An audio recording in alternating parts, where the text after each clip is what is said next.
Hello guys, we're back again. We're in the 25 Si, going for a little bit of a night drive. It's raining, so heads up, it's raining, it's wet, makes it a little funner. But we're gonna do some pros and cons. We got some votes on the community channel here, or should I say I put a poll up on the community section of the channel, and most of the votes wanted nighttime POV, so here we are. Now, it's raining, it's supposed to be off and on, it shouldn't be horrible for long, but another good test for the car.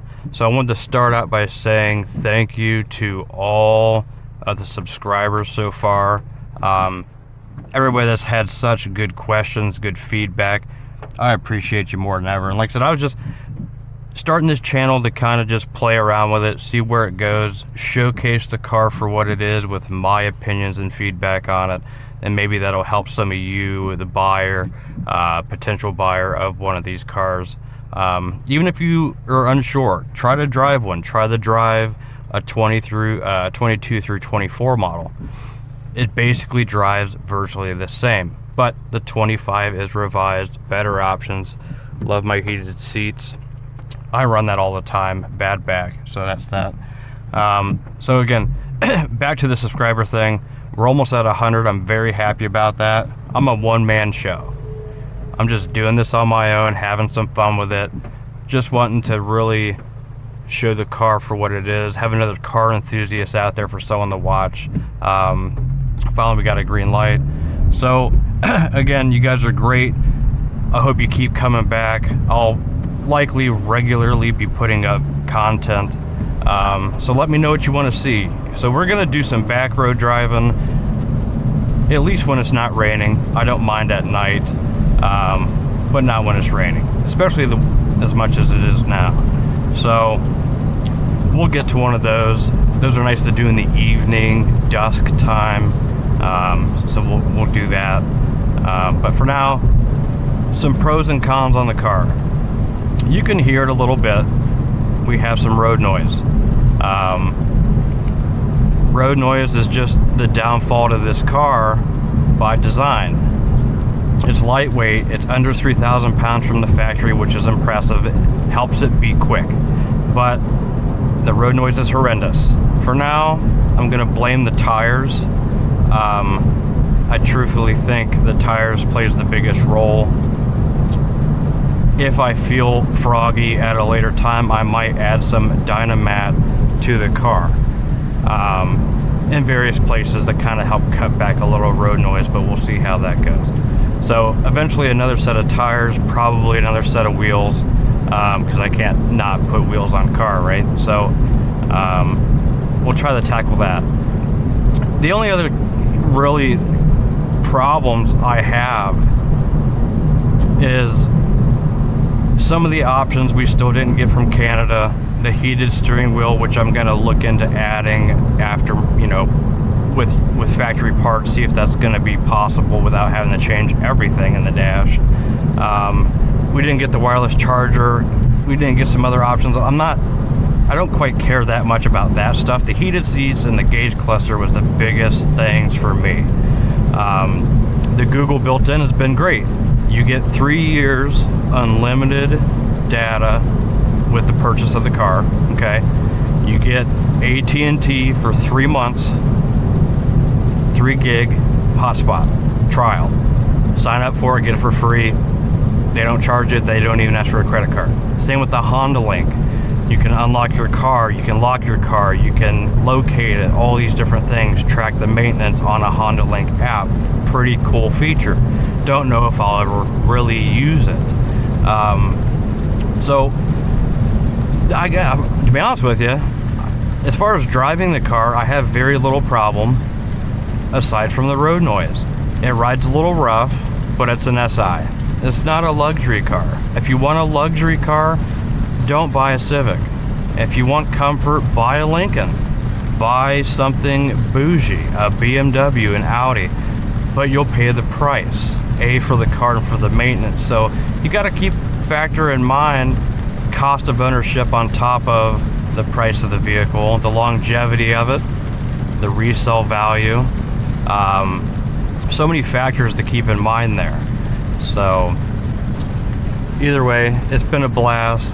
The audio system, there's another con. The audio system kind of sucks, in my opinion. And I like bass, and I like really good clean bass.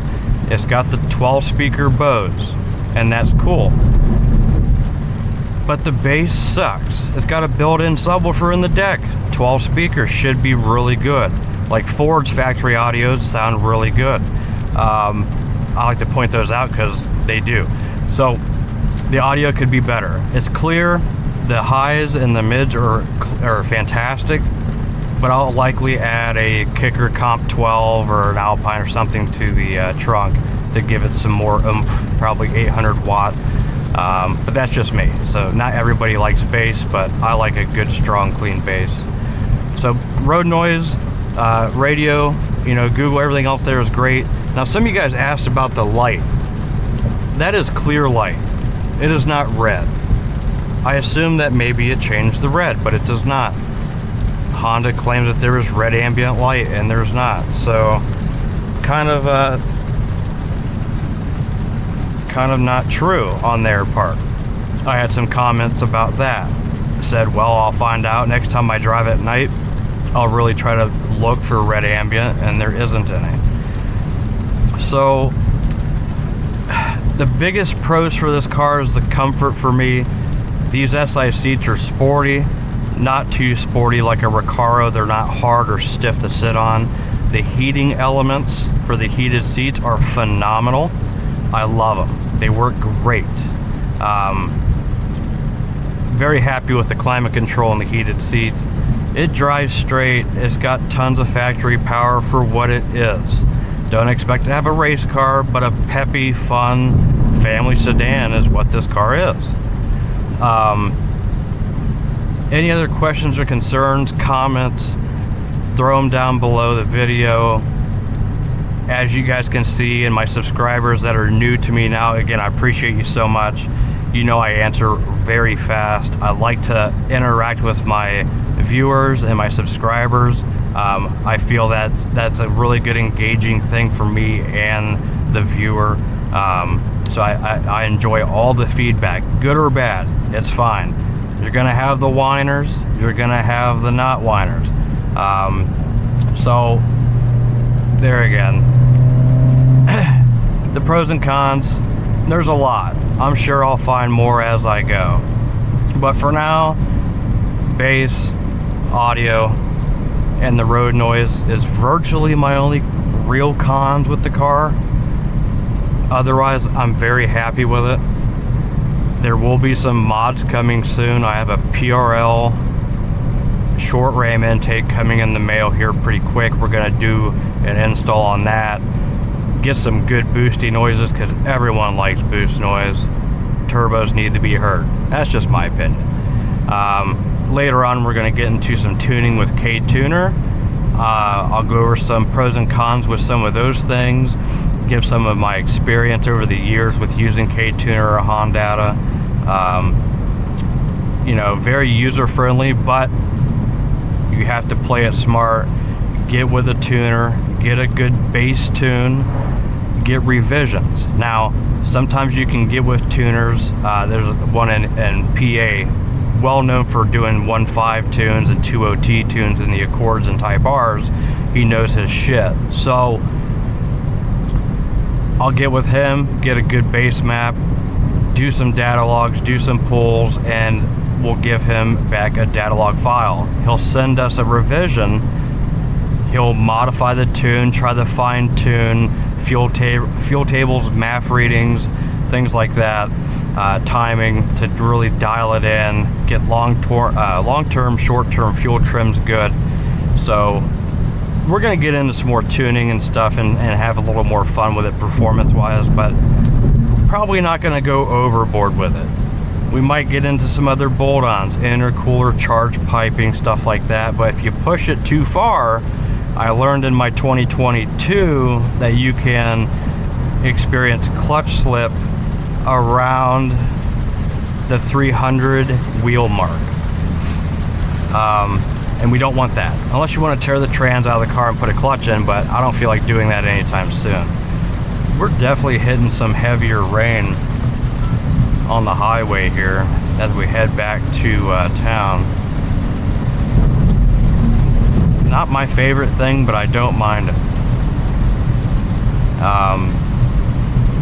Overall, I'm pretty happy. The front fascia, the bumper change, I'm kind of indifferent with as well, like the wheels. The wheels remind me of an 8th Gen Si wheel. You might agree, you might not, but it reminds me of an 8th Gen Si wheel, just a little bit different. Same spoke style design. The front bumper is a little more crimson chinish. It's got a bigger chin, it feels like, but to me, it kind of mimics more of the Type R, my opinion. Could they have done better? Sure. Is it fine the way it is? Absolutely. So, sub $30,000 car, you can only really ask for so much. I think Honda did a pretty good job overall. So, to each their own, I suppose. We're gonna get off here. I was hoping the rain would calm down a bit, but apparently it's not yet. A little bit. So, I'm happy with the purchase. I've driven WRXs.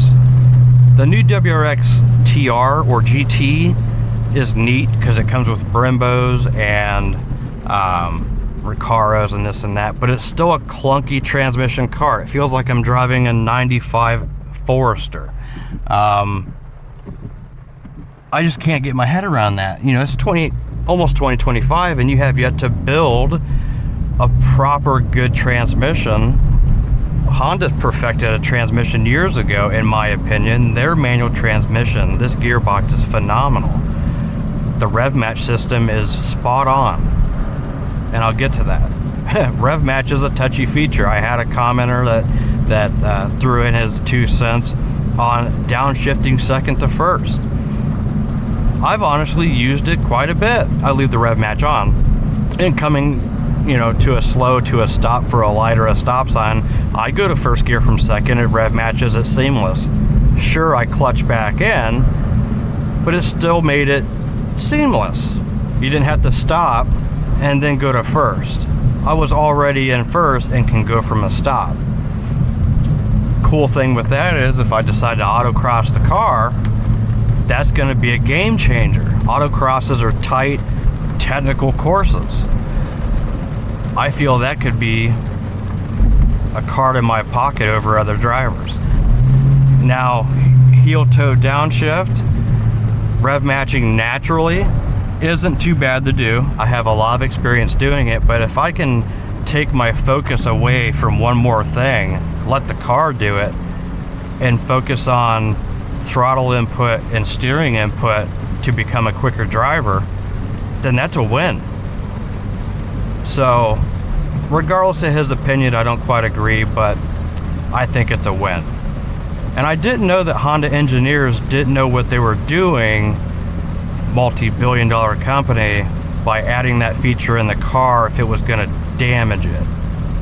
And I had a couple people say, oh, you're going to destroy your transmission. Even if that were the case, they'll give me a new one. No harm, no foul. So, just my opinions.